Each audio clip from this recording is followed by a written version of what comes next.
clock strikes. Here, it's always Halloween. And I'm always your haunted host, Luce Tomlin Brenner. We made it.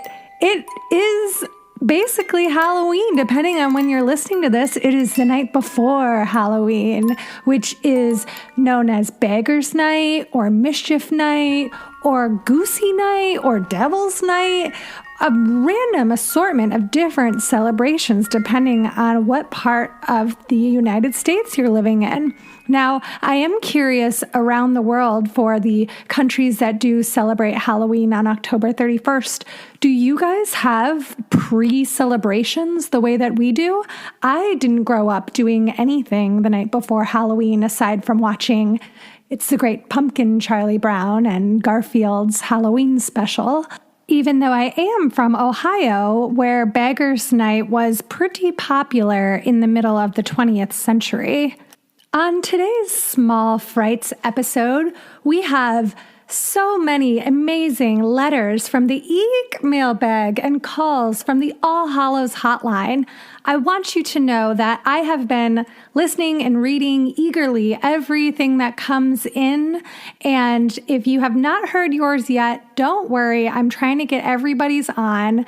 And this episode is going to be a little longer because I wanted to try to pack it full of Halloween goodies for everyone.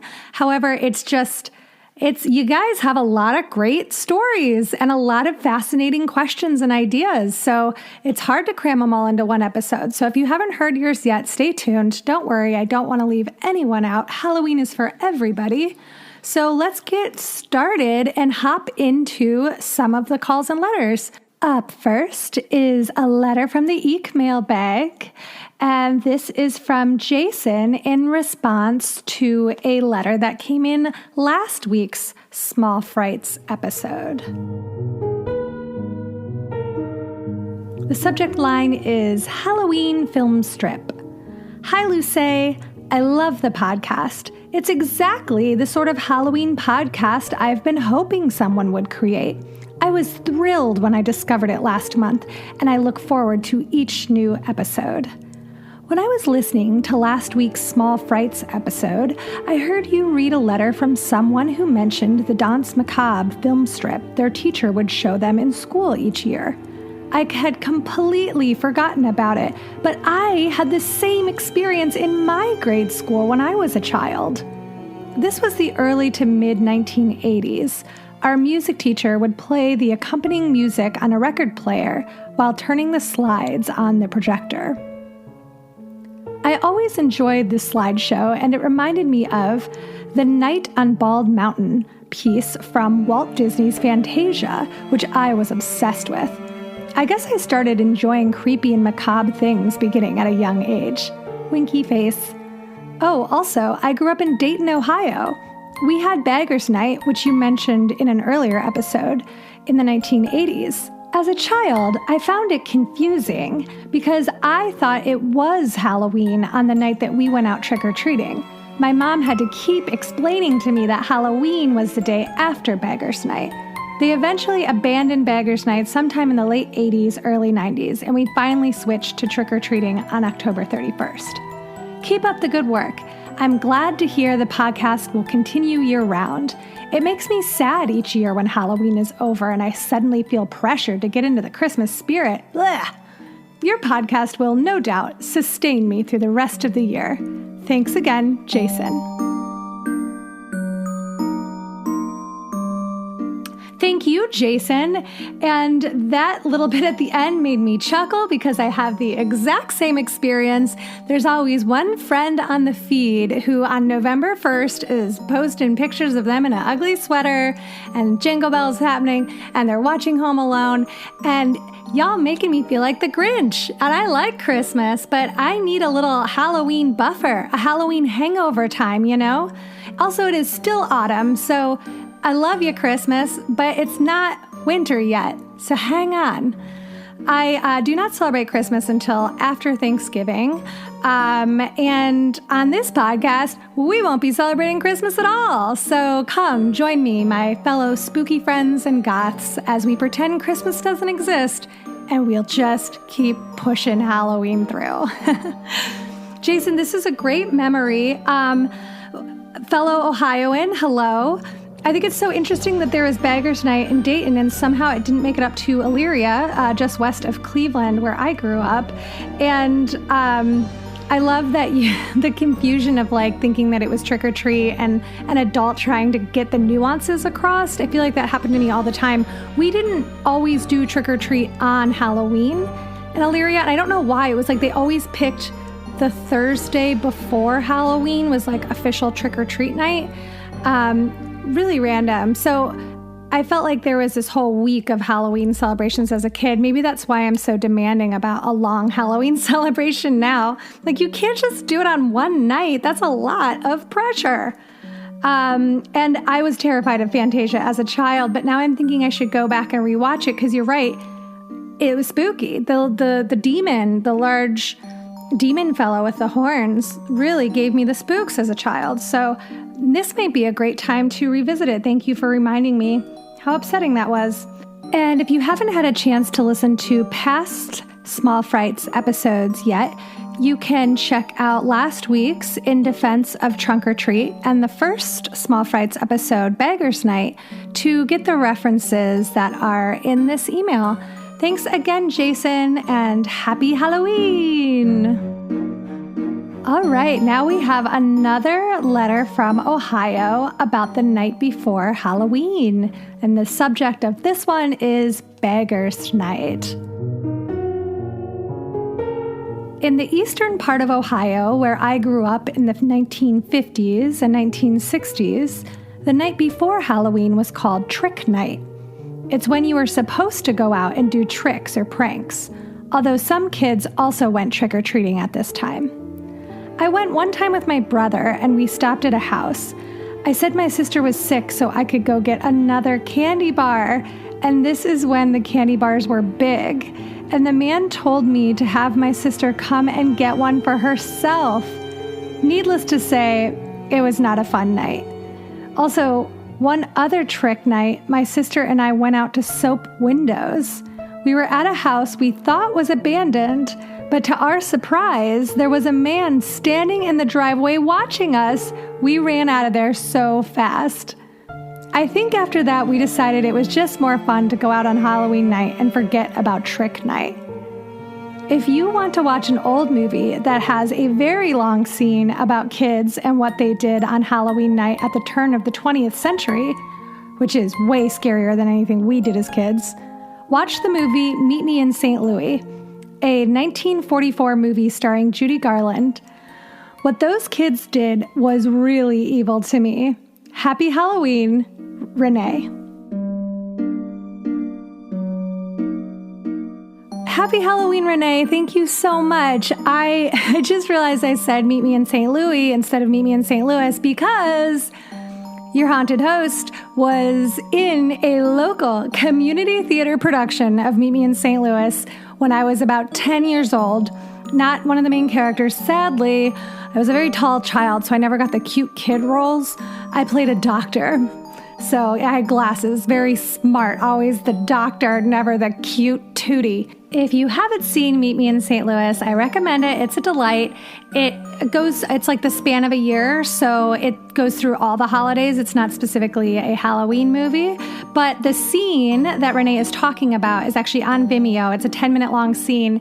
It's very fun, and it shows some of the traditions that we've talked about in some of our history episodes, but also like children throwing a huge bonfire in the middle of the street, burning like everything made of wood from their neighbors, like chairs and wagons and stuff. And I'm like, oh no, you're gonna need that stuff later. It's one thing to throw it up on our roof, another to burn it entirely. So I'm going to link that clip in the show notes. So if you are not someone who can watch a musical, I get it. You could just watch the scene, which has no songs, and I think you'll really get a kick out of it.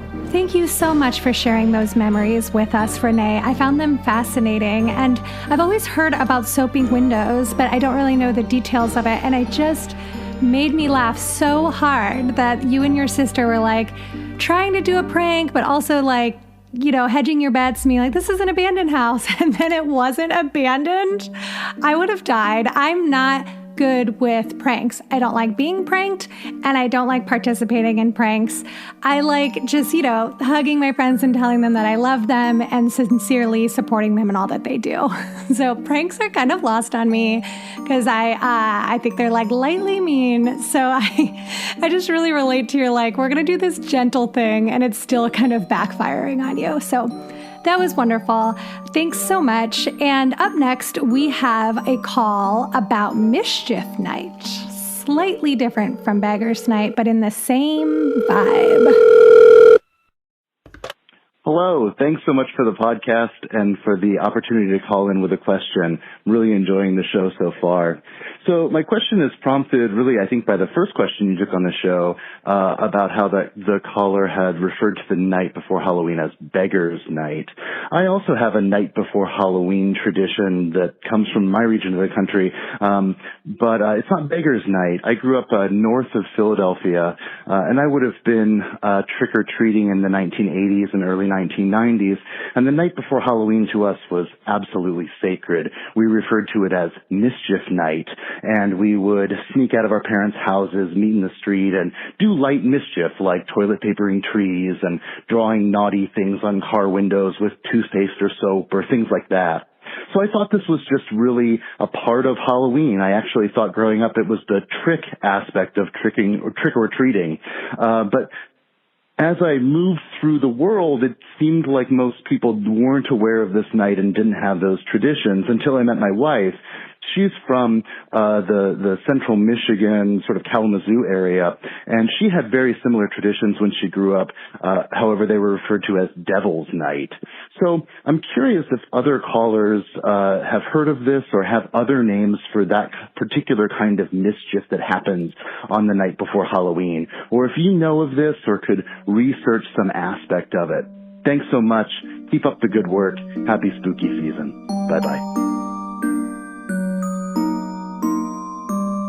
Well, thank you so much, caller. I appreciate you sharing your memories and questions with us. I'm so happy to hear you're enjoying the podcast. I, too, think it's fascinating that we have these regional traditions. Like you said, you did Mischief Night in Philadelphia, and then you didn't hear about anyone else doing it until you met your wife, who did it in Michigan, and then I'm just between you two there in West Cleveland, and we didn't do that in my neighborhood. I didn't do any of that stuff. So I'm going to dive into a little bit of the history here, but first I have another letter about Mischief Night I just want to read real quick. This email is from Ryan, and the title is Devil's Night / Mischief Night. Hi, Luce. Loving the podcast. I just listened to your Victorian episode, which opened up with stories of boys will be boys, pranks, and vandalism. I was curious about the separation of pranks, mischief, and vandalism from Halloween to the night before Halloween in certain areas. I would love to know about the origins of October 30th as Devil's Night or Mischief Night. I only learned about it from a Michigan friend, and I think it's most prominent in Detroit, but I believe it happens in other places as well. Why, yes, it does, Ryan. That's what we are discovering. So let's get into a little bit of history with this night. And I did some reading, but the majority of this is going to be coming from a Time article that I think is really succinct and in depth. So I will link to that in the show notes.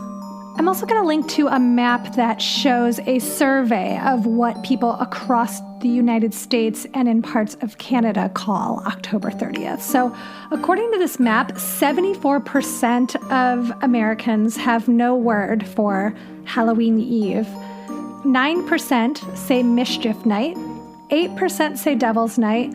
4% say Other, which I'm curious about. 1% Cabbage Night, which I've never heard of before. And 1% Devil's Eve. I've also never heard that one before. I do know that in some parts of Pennsylvania and the East Coast, they call it Goosey Night, but I haven't found a lot more details beyond that. So just looking at the map here, I can tell you that Mischief Night seems to primarily be in Pennsylvania and New York, New Jersey.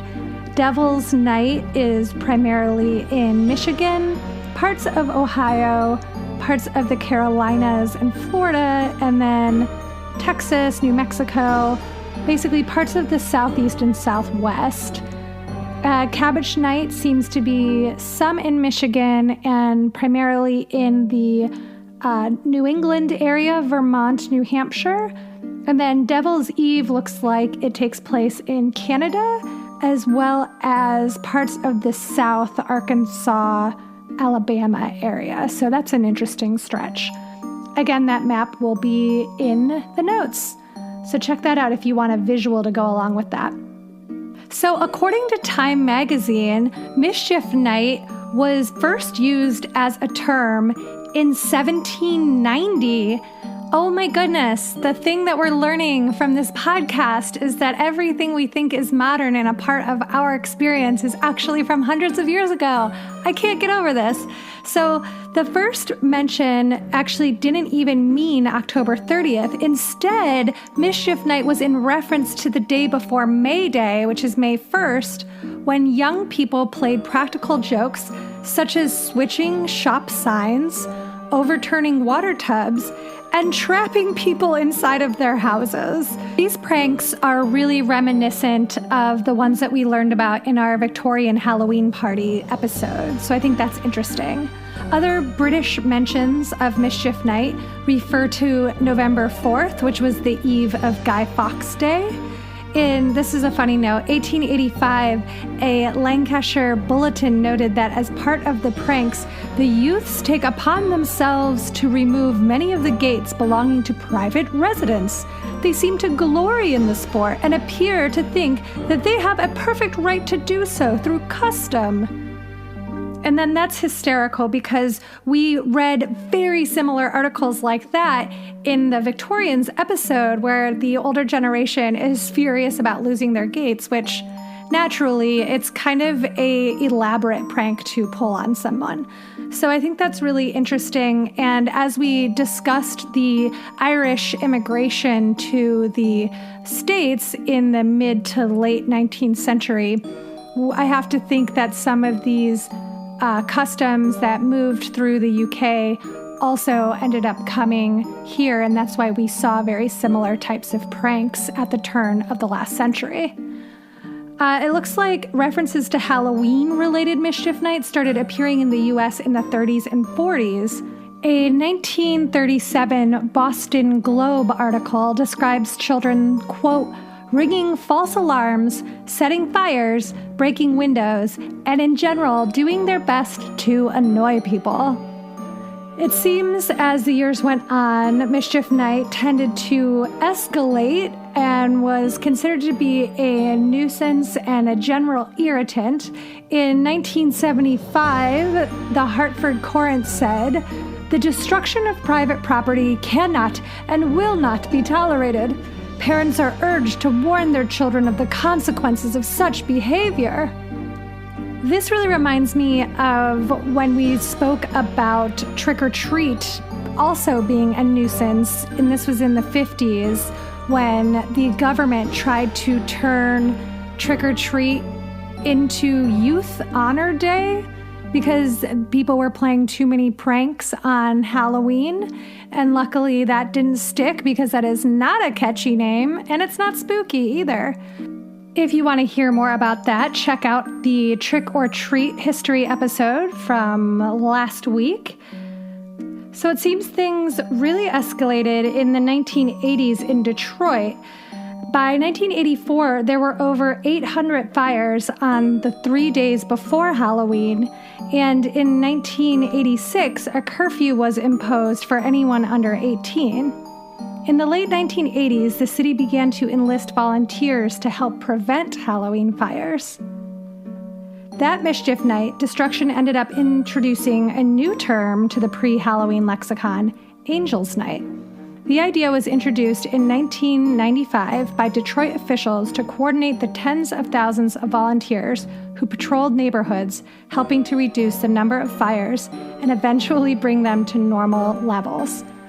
That's fascinating. I haven't heard anything about Angels Night, so if that's something that you or your family participated in, or if you got to witness any of the fires and destruction that took place in Detroit, please let me know. I would love to hear a firsthand experience. Sometimes mainstream news outlets portray things in different ways than they actually are, and I think firsthand experiences are really valuable in cases like this. So listeners, what do you call the night before Halloween today, October 30th? Do you call it Mischief Night, Bagger's Night, Goosey Night, Devil's Night, Devil's Eve, Cabbage Night? I would love to hear from you all. Maybe we could do a little survey and see among our listeners who calls it what.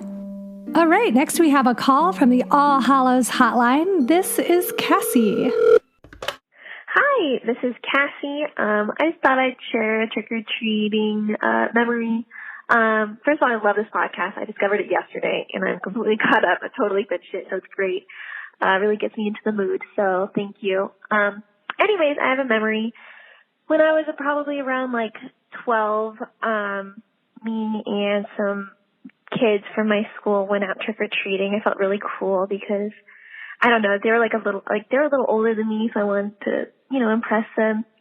Anyways, we came up with this awful idea that I feel so bad about. It totally haunts me to this day, where I don't think it was my idea. I think it was someone else's idea, but still.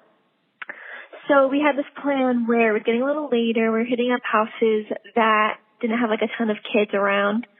So they would hide around the corner, and I would go up there without my trick-or-treating bag and basically say, I'd have this whole script that I'd be like, yeah, because the people would ask, where's your trick-or-treating bag? And I'd say, oh yeah, some older kids stole my candy. It's fine. I just thought I'd get at least a couple houses before I went home. And they'd feel so bad, and they'd give me a bag full of candy, so much, so I'd feel awful about it. And we did that to probably about 6 or 7 houses. Anyways, I do not recommend it because I feel awful about it. I felt so bad the next day, but we got a ton of candy, so I guess, as a 12-year-old, that was great. Anyways, I love the podcast. I'll try and call more for memories or suggestions. Oh, and I also heard a suggestion about saying your favorite Halloween food. The Nestle cookies, the pumpkin ones with also the ghost ones, are the best Halloween traditional cookie in the entire world. So there's that. All right, thanks a lot. Bye-bye. Ooh, bad girl Cassie. Look at you stealing bags of candy from your neighbors. I think you could atone for it by buying bags of candy now and just randomly handing them out to children on trick-or-treat night. What do you think about that? And I also love those Halloween Nestle cookies, and I totally forgot about them until you just brought them up, so thank you. I really appreciate you calling, and I'm so happy that you discovered the podcast and enjoyed binging it all at once. Next up, we have a letter from the EEEEKmail bag, and this one is in response to last week's Small Frights episode in defense of Trunk or Treat. Hi, Luce. First, I want to say that I love your podcast. Halloween is always my favorite time of year, and your podcast is a real treat. In last Friday's episode, you mentioned the Pike Amusement Park and Elmer McCurdy. I wanted to tell you about an interesting bit of pop culture that was inspired from this. Mark Taylor, a toy designer for Mattel and one of the creators behind the He-Man toy line, actually went to the Pike Amusement Park and had a traumatic experience seeing the body of Elmer McCurdy. In Netflix episode about the He-Man toy line and their show, The Toys That Made Us, Taylor speaks at length about seeing the body, knowing it was real, and using that experience as an inspiration for Skeletor. He didn't know for sure until 60 years later. A pretty spooky bit of pop culture history, if I do say so myself. Again, I really enjoy your podcast, and I can't wait to hear more about some of the spooky ooky monsters come January. Alice. Thank you so much, Alice. That was a very interesting bit of pop culture news I did not hear about. I have been wanting to watch that show, The Toys That Made Us, but As you know, there's a long list of shows, and it's hard to keep track of all of them and get caught up is kind of an impossibility. So thank you for bringing that up, because now you have bumped it to the top of my list, and I want to check it out so I can hear that in his own words. Up next, we have one of our beloved regular callers who wanted to reach out in regards to the Small Frights Helpful Ghost episode, in which Risden called and asked us why fear can be so thrilling and stimulating for some and not for others.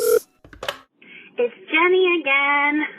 I am driving through beautiful upstate New York with my husband and our 3 goblin chihuahuas, and on our way to Sleepy Hollow for a fun, spooky fall weekend. And listening to your podcast is the cherry on top of the spooky Sunday. And I was so excited that Risden called with the question that prompted your sharing about dopamine and being scared and why some people like it, because I have also always enjoyed being scared, knowing that I'm actually safe. And I've linked it to, I am an anxious person, and I have read numerous times about how people who are sensitive, like I am, or empathetic, or anxious, often do not like scary things or violent movies.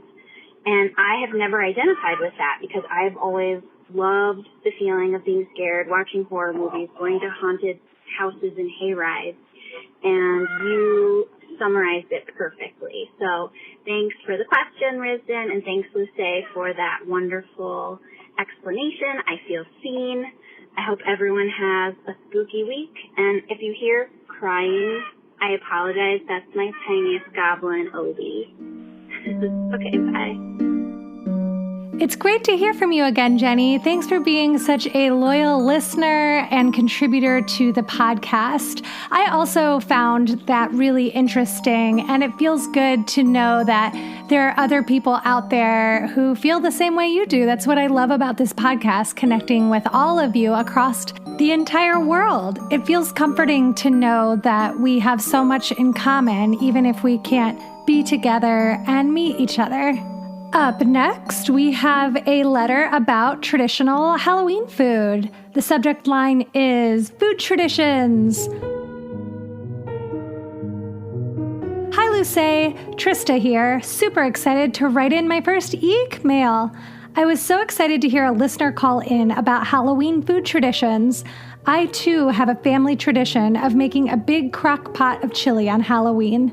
My mom would dump all the ingredients into the crock pot in the morning, and it would shimmer and bubble all day and fill up the house with its warm, delicious aroma. The swelling of warm spices that swirled around the house added to my growing anticipation for the night ahead. In the evening, my whole family would have a big bowl of hearty chili to fuel us up for trick-or-treating. It's a tradition I've kept as an adult and have made chili every year on Halloween night, and I eat a big bowl before passing out candy. This dish has become synonymous with Halloween for me, and it inspires a wonderful feeling of nostalgia and a sense of home. I was excited to hear others had similar traditions. Happy Halloween, Trista. That is so lovely, Trista. So the caller right before you, Jenny, is the one who called in last week to talk about the chili. So perfect that you guys share that. And I actually heard from a few other listeners on Instagram that they also are Halloween chili eaters. I want to do this now because evidently it's a thing, and I make such a good chili that I'm going to join y'all in this tradition. I don't know if I'll be able to make it to the grocery store by tomorrow, but how about next year? I'll start that tradition. Okay, up next we have a call about staying safe while remaining spooky. Hi, Luce. Thank you so much for your podcast. It's so enjoyable. I'm loving listening to it every day and trying to enjoy Halloween, even though it's a strange year. With that in mind, my question is, how do we celebrate? I want to decorate my house like I always do, and yet I don't want to encourage trick-or-treaters to come up for candy because I have no idea how to give them anything. So are there any ideas or thoughts about how to celebrate and decorate and yet stay in the social distancing frame of mind? Thank you very much. Well, thank you for your call. I'm so delighted to hear you've been enjoying the podcast. And I totally hear you. In Los Angeles, there is no trick-or-treating this year because of COVID. So we're not even dealing with it, essentially. As for where you are, I definitely understand wanting to not interact with trick-or-treaters for safety. Do you think that it would be comfortable to do kind of the classic put out a bowl of candy with a little sign that says, take one? Definitely understand if you don't want to have to deal with then disinfecting that bowl. Maybe do it in a paper bowl and then just throw it in the trash, or a compostable bowl and just kick it into your garden afterwards. I do feel like if you have decorations out, you can always just put out a sign that's like, no candy this year, stay safe, have a happy Halloween. Or you can make like a fun message still if you're worried about that. In my neighborhood, the thing that we did was we put our lights on, if you were giving out candy. I don't know if that's a nationwide thing. So, sometimes people would decorate for Halloween, but they were out of town for some reason, and so their lights would be off, and we would just know not to trick or treat there. And then, you can always just decorate inside your house. Maybe just put a pumpkin outside or do something more low-key outside and just decorate inside. What I'm planning on doing tomorrow is watching scary movies and listening to scary music and laying down for a little bit because I've had a really hectic Halloween season. So I'm treating myself to a little nap, and fingers crossed I'll have a nightmare. In the Small Frights episode, Couples Costumes for Dogs, I get into a long list of all the ways that we can safely celebrate and enjoy Halloween, either by ourselves or in our pod or with our partner. So check out that episode if you haven't listened to it for an exhaustive list. But, the big five are like, watch movies, listen to music, read ghost stories, look up pictures and urban legends and interesting historical stuff online. And then, hey, do a costume, dress up for yourself. You can either post it online or not. I think it's important that we still learn how to cultivate experiences for ourselves. Remember to do things that fill up your cup. It doesn't all have to be about performance. It doesn't all have to be for the viewer. It is important to do things that really make us feel good. And sometimes putting a lot of pressure on a holiday that's really important to us isn't fun. And if we're worried about this, we're holding it so tight because it's not what we want and it's never going to measure up, it's just going to feel worse. So if you can just cut some time for yourself, like even 10 minutes after this episode, and ask yourself, what do I want? What do I want that I can do? What would make me feel good tomorrow? And do that, whether it's grammable or not. Do the thing that would make you feel the best, because this is your special day. Yes, we share it with the country and the world and our friends, but you don't owe anybody anything. Have a good time for you. You've earned it. All right, next we have a letter coming all the way from England, and this has a really fun tip in it for something to do that is COVID safe. So maybe this will delight our previous caller. The subject line is Other Halloween Traditions for COVID-19. Hi, Luce. Loving your podcast. I'm obsessed with Halloween, and I finally feel like I found my people. I live in the south of England, but I'm originally from Ireland, and I have some very fond memories of Halloween nights past. My grandfather loved Halloween and always threw a Halloween party, even when we became teenagers with our own Halloween parties, and then when we were going to go out to pubs when we were of age.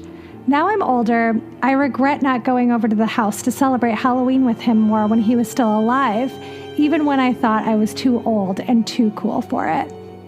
This year, I plan to leave out his favorite Halloween treats of coconut rinds. Ooh, sorry, I don't know, this like really choked me up. Ooh, I'm sorry, just made me think about my grandmother and how much I miss her. That just hit me so hard. Whew. All right, I'm just leaving this in because we all have these moments. So I just think that this is so cute. Ooh, okay. I'm trying to pull myself together for this. Okay. This year, I plan to leave out his favorite Halloween treats of coconut rinds and monkey nuts to remember the old Gaelic tradition of leaving out foods to welcome the returning family spirits, even though, as a devout Catholic, he might not appreciate such a pagan ritual. Oh my goodness, this is such a cute letter. I love it so much. All right, they continue. Halloween isn't as big of a deal in England as it is in Ireland, or at least it wasn't when I moved here over 5 years ago. But increasingly, trick-or-treating has gotten a lot more popular, and I always love seeing cute little trick-or-treaters all dressed up. So this year, trick-or-treating isn't fully banned in our area, but lots of people are unsure about encouraging it. So I've been coming up with other ideas. I'm going to put out a sign so people can ring the doorbell, and I can just post a bag of treats through the letterbox.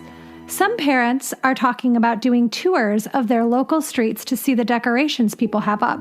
So of course I'll be decorating my front door. Finally, another thing I've tried this year is painting Halloween rocks. Do you have this in the USA? Painting rocks and hiding them in public spaces for children to find has gotten very popular in England, especially over lockdown when people have had a lot of spare time. I've really enjoyed painting Halloween-themed rocks, and I've hidden them around my neighborhood with instructions to post a photo to our community Facebook page if they're found, but to keep them in place for others to find. I hope it's a fun, socially distanced activity that kids can do, even if they won't be trick-or-treating this year. I've included some photos. Thanks, and keep up the great work, Ruth in Southampton. Oh my God, Ruth, you just destroyed me. Wow, I was not prepared for that. I love everything about this email. I love your love for your grandfather. I love that you're putting out his favorite food. I really like the idea of doing an altar like this, or an ofrenda, which is what they call them for Day of the Dead in Mexico. I want to also do this for my grandparents, who I miss very much, which is why I started crying. And I really love what you were saying about decorating your front door. I think that this is really great advice, and maybe something that the previous caller and our other listeners can engage in. Perhaps you won't want to put in the effort for decorating everything, but just the front door means that people can still enjoy it. And I don't know about if people are doing rock painting in the US. We're not doing it in LA, but I love this idea. It's so cute. And these rocks are incredible. Are you a professional artist? Because the detail on these is quite something. And I want them. Like, if I found one of these in the wild, I would lose my mind. They're so cute, and I think it's so special to find a bit of art in nature. So thank you so much for this letter, Ruth. It was very touching, and now I have to take a minute to compose myself. Whew, okay, all the emotions felt. Our next caller is going to share some more spooky movie recommendations with us. Hi, my name is Holly, and I was just calling to add a couple more of those not-so-scary Halloween movies to your list. The ones I have to add, some of them aren't really movies, but more shows that I watched when I was a kid that, this is going to date me super hard, but they really stuck out to me, and they really are something that I go back to every Halloween to kind of get that feeling of nostalgia. Halloween is my favorite holiday. And being a performer that is out of work this year for Halloween, your podcast has really been like giving me life. So anyway, without further ado, my not so scary Halloween movies that I would like to share with the listeners. So the first one is a super old movie called Scooby-Doo and the Reluctant Werewolf. It is very old. It has Shaggy having a girlfriend, and it's pretty much Shaggy getting turned into a werewolf against his will to compete in a race held by Dracula and all of his monster friends. Super fun, really interesting, and it's not super scary, but there are definitely some moments where you're like, oh, all right. The next thing I have is The Pumpkin Who Couldn't Smile. It's a TV short with Raggedy Ann and Andy, and it is honestly the most adorable, the most like feel-inducing thing you will ever watch. I love it so much. Garfield's Halloween Adventure also super strikes a chord with me. Again, super old, but really just a feel-good kind of like cartoony Halloween thing. And then last but not least, this one you can only really find on YouTube. It was a TV special that aired super far back in Disney Channel history. It's called Disney's Halloween Treat, and it is a collection of a bunch of Disney villain clips. It's got that Trick or Treat short that was mentioned in one of your podcasts. It's got the Ghost Hunters one that Mickey, Goofy, and Donald all did, and it's just delves into like Disney's Halloween history and their villains, and it brings the mirror back from Snow White, and it's just a super cool, nostalgic piece that I watch literally every year, and I never get tired of it. So yeah, those are all of my fun, not scary Halloween recommendations. Maybe some of the older people listening to your podcast will 100% know what I'm talking about, but you should definitely check them out. Have a spooky, fun Halloween, and make sure that you're staying safe, staying inside, and staying spooky.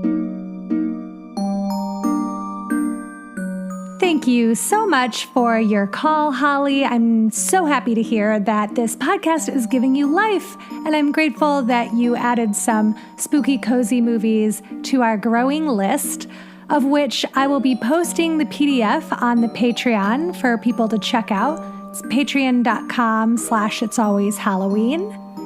I don't think you're dating yourself too much with these recommendations. It's not like you saw The Cabinet of Dr. Caligari in theaters.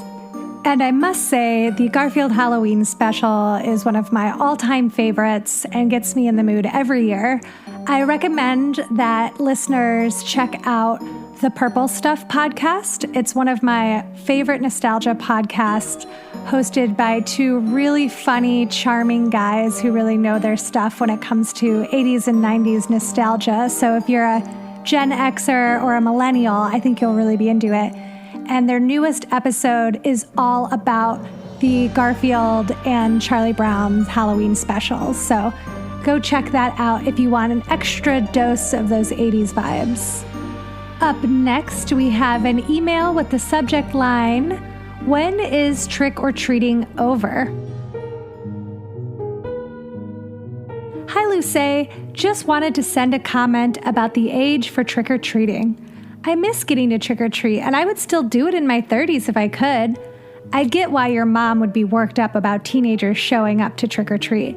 I'm fine with teenagers showing up, but they have to have a costume. I can't tell you how many teens show up in a hoodie with a hockey mask and a plastic bag and expect candy. If you put in the effort for a real costume, then I'll give teenagers candy all night. Conversely, I will still give people candy who bring their sleeping babies out to trick-or-treat. Obviously, the babies can't eat the candy, but if they have adorable costumes and the family's making memories, I want to give them candy.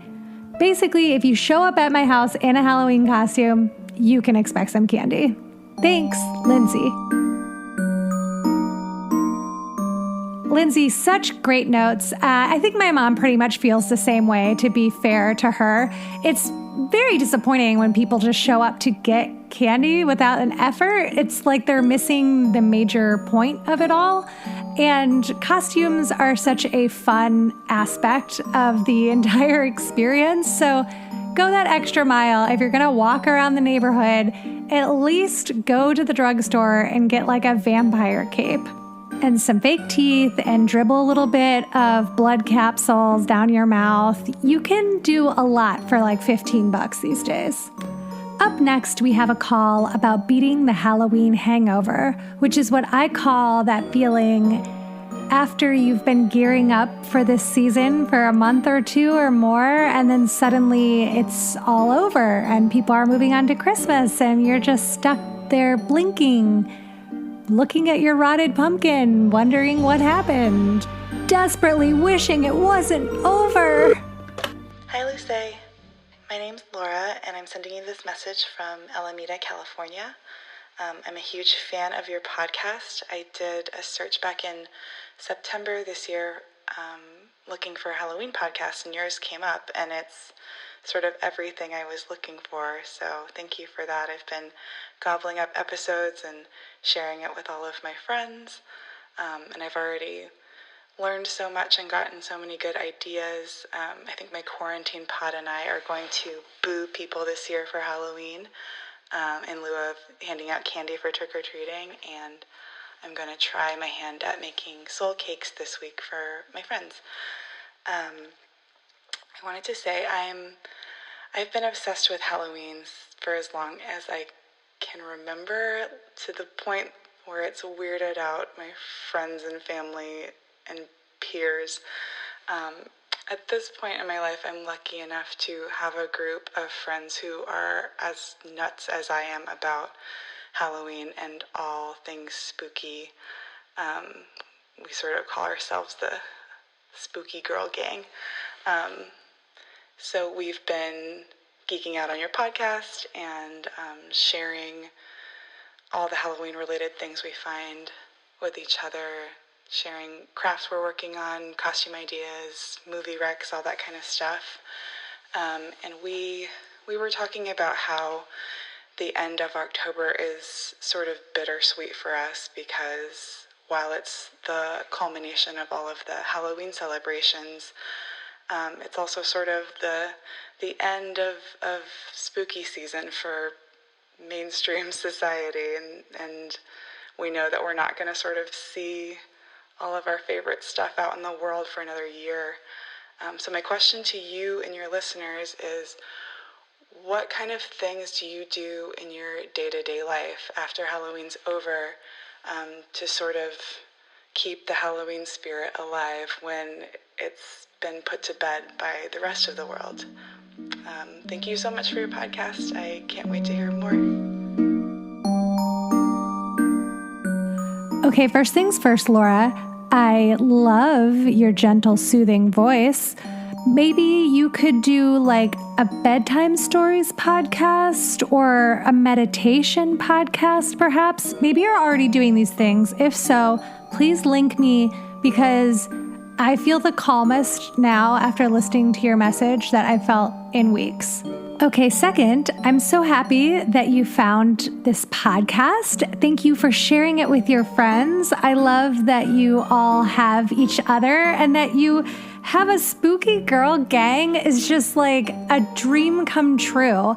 I have a group of friends on Instagram that we call ourselves the Halloween Harpies, and we're always sharing, like every day, it's like memes and crafts and art and jokes. And we tried doing a couple of distanced get-togethers, but they didn't work out. We like made a loose plan and then couldn't make it happen because doing things is so hard and anxiety producing now. So I love that you have a spooky girl gang too. And maybe our gangs will meet each other someday. Quick question for you. Do you have jackets? Are they leather, or are they satin, or some kind of a cloth? Let me know. Now, on to your actual question. How do we keep that spooky feeling going all year round? Well, first of all, that's actually the reason that I started this podcast, is to combat that feeling of longing and sadness that I get after Halloween. For me, staying curious and enthusiastic keeps me in high spirits. And Sometimes you have to fake it till you make it, and sometimes you can just be sad. I think letting ourselves feel the sadness is important. Next week's going to be kind of intense also because of the election. So I, again, want to encourage everybody to give themselves space to feel and experience the feelings that are coming up and stay present with them and try not to push them away or run away from them. It's okay for things to be sad. It's okay when things end. That's the cycle of life. But that being said, I am sometimes relieved when Halloween is over because it means I can go back to enjoying it without like a bunch of people who are also enjoying it loudly next to me. It's like the tourists go home and now you can do Halloween on your terms because there's not somebody like looking over you and expecting you to perform it in a specific way. All that being said, because I don't know you and what drives you and makes you love Halloween, this goes for everybody. This is, again, an opportunity to look inward, maybe do some journaling or talking with your friends about what you love about the season. And then it's as easy as incorporating that into your lives. Because listen, sure, people aren't going to be posting Halloween art every day or Halloween memes every day, but the great thing about the internet is that it's kind of bottomless. It's a deep, dark ocean filled with who knows what, and you can find new content all the time. You can find new scary stories. You can find art that you never saw. Like, what I come up against every September and October is that it's just not enough time to celebrate. So again, I started this podcast so that I could celebrate all year round and that we could celebrate together all year round. So Laura, I love your passion so much, and I hope that you will stick with us and that I can be a part of bringing you that Halloween joy that you crave after the calendar says Halloween is over. And keep in touch. I'd love to hear from you and your friends another time. Now a letter from the EEEEKmail bag about Samhain. Merry meet. My name is Michelle Carroll. I'm Scottish, Irish, Schwabashish, German, and Normandy French Acadian, so Celtic a bit. As I'm writing this email on 10/28, I am boiling a pot in my kitchen, watched over by a witch year-round. I wear a hagstone, Scottish, necklace my mother gave me over 30 years ago to ward off the evil eye. This weekend, under a blue Samhain full moon, I shall dance and sing by a true bonfire, surrounded by the black cat colony I care for. I will throw the ghosts of this awful 2020 into the cleansing flame to scare off the slaw. Then I will welcome my loved ones from across the veil, and we shall feast on a harvest stew served in a pumpkin. May your hearth be blessed by the bonfire light and keep you in this Halloween night. Michelle, this EEEEKmail is a true gem. Thank you so much. I was hoping to hear from someone about their Samhain practices, and this just hit the spot. Michelle also shared a cute photo from her home, so I'll be throwing that up on the Instagram at itsalwayshalloweenpodcast. And now we are coming close to the end, but before we go, I have a ghost story to share from a listener. A few years ago, I was staying with my sister and her husband in their badass loft in Kennewick, Washington. This loft happened to be in one of the oldest buildings in the city and located in historic Kennewick. I was coming out of the bathroom and turning the corner when I spotted a woman in Edwardian-era garb. She was wearing a white button-down blouse with big, poofy shoulders, but it was fitted at the forearm. The skirt she wore was long and semi-A-lined, and she was wearing pointy brown-heeled boots. Her hair was piled atop her head in a bun. This was brief, but her energy felt peaceful and even kind. It still freaked me out a bit, however. She smiled and disappeared quickly. I think I saw her again later, but it was even more brief. The whole time I was staying there, I couldn't shake the feeling that I was being watched or there was some kind of presence hanging around. I told my sister about it, and she said she'd seen her too. Later on, I went about scouring the internet in search of something, anything to give me information about the history of this building. And I finally came across a photo of what I swear was her and some other people in front of a few buildings that are still standing on the street. Unfortunately, I can't seem to find that photo today, and I never kept it on my computer. I just spent 2 hours trying to find it, and I finally gave up. Ugh. If I ever come across it again, I'll be sure to send it off to you. For now, hopefully this photo of a woman in the same style will do. Thanks for your wonderful podcast. Have a great day. With love, Laura.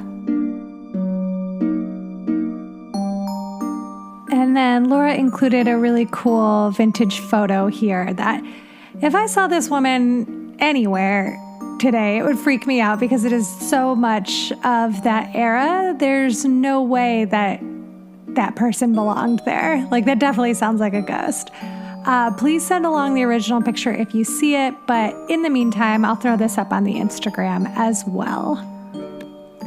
Well, that's it for this Small Frights Friday, folks. Happy Mischief Night, Happy Devil's Night, Happy Goosey's Night. I hope that you get into some safe mischief without hurting anybody else. Maybe just TP the inside of your living room and call it a night. Happy Halloween. Of course, it will always be Halloween here with me, your haunted host. But I hope you are able to enjoy this weekend. Again, don't put any pressure on it. Just do what's in your heart. Let yourself have a good time. As good of a time as we possibly can have. And It's Always Halloween is not going anywhere, so there will be a new episode next Tuesday to help keep you company. And in the meantime, I'm doing an exclusive Patreon event on Sunday night. We're going to be live streaming the movie Coco, since it will be Day of the Dead.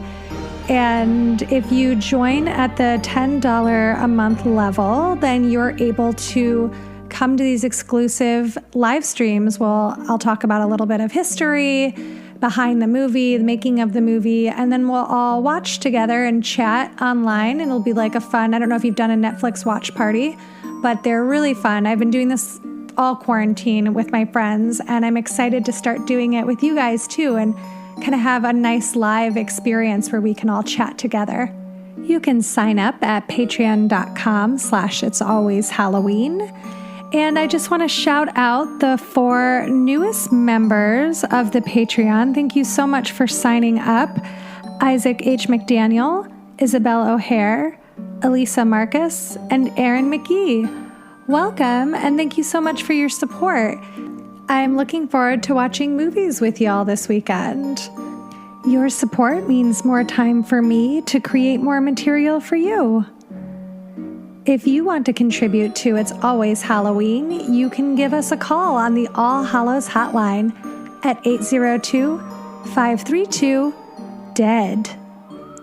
Or you can write us an EEEEKmail at itsalwayshalloweenpodcast@gmail.com. I would love to hear about what you guys do this weekend. Anything that comes up Halloween weekend, give me a call, share. We all want to hear what everybody's up to, and I look forward to including those in next week's Small Frights episode. It's Always Halloween is research written and performed by me, Luce Tomlin Brenner. The editing, theme music, and sound design is by Pete Burns. Thanks, Pete. You can follow the podcast on Instagram at It's Always Halloween Podcast. You can follow me on Instagram and Twitter at LTB Comedy and Pete at Mittenberries. If you're on Apple Podcasts, please subscribe and write us a little review so that other like-minded ghouls can find us. It's Always Halloween is also available on the NPR One app, so follow us there as well.